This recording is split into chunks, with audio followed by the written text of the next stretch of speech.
ज्या काही घोषणा केल्यात सरकारनं त्या विरोधात ते आंदोलन करतायत. तुम्ही कसं बघता? महायुतीतले नेते टीका करतात त्यांच्यावर. महायुतीतले लोक तर टीका करणार ना. रोहित पवारांची बाजू चूक आहे असं सांगून दाखवा महायुतीच्या लोकांनी.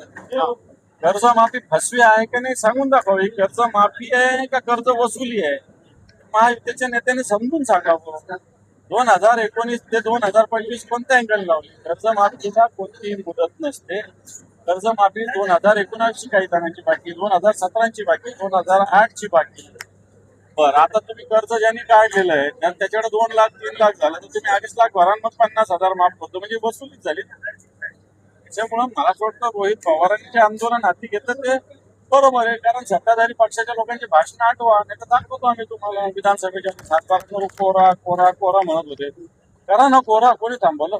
शेतकऱ्यांना कर्ज मिळत नाहीये, मोठ्या अडचणी येतात. ज्या शेतकऱ्यांवर बोज आहे त्यांना तर बँक दारात पण उभं राहू देत नाही. मोठी अडचण आहे. शिवसैनिक पण हा तांत्रिक निश्चित अडचण आहे. कारण आता खरीपासाठी कर्जाची आवश्यकता जून महिन्याच्या सुरुवातीला असते.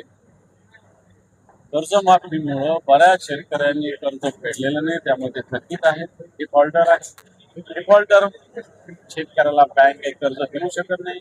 शेतकरी जून महिन्यामध्ये नव्याचं जुनं, जुन्याचं नवं आपल्याकडे पद्धत आहे. जुन्याचं नवं करत असतात, बँका त्यात देत असतात. पण त्या कर्जमाफीच्या प्रश्नामुळं असं नवं जुनं सुद्धा झालेलं नाही. परिणामी शेतकऱ्यांना कर्ज मिळत नाही.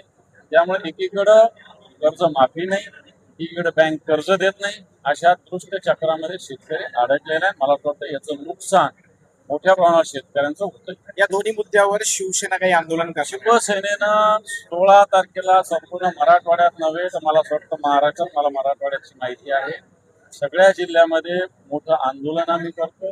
कर्जमाफी संदर्भात करतो, या बँकेच्या कर्ज मिळावं याच्यासाठी करतोय.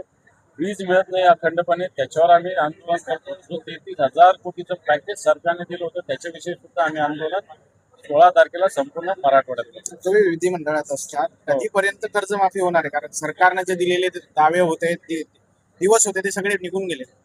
सरकारचे दावे एकदम निघून गेले. काय सरकारने नुसते घोषणा पोकळ आश्वासनच दिलेले. झालं कुठं? कोणत्या बँकेत कर्ज माफ झालेलं आहे? एखाद्या शेतकरी दाखवा तुम्ही. आणि जेही कर्जमाफीच्या अटी शर्ती ठेवून पुढे कर्जमाफी होते. उद्धवजी ठाकरे साहेबांनी एका स्तंभवर कर्जमाफी दिली होती 2 लाखाची. चला ठीक आहे, तुम्ही सगळं नाही करत, एका स्तंभवर 2 लाखाचं सरसकट कर्ज माफ करा शेतकऱ्यांचं.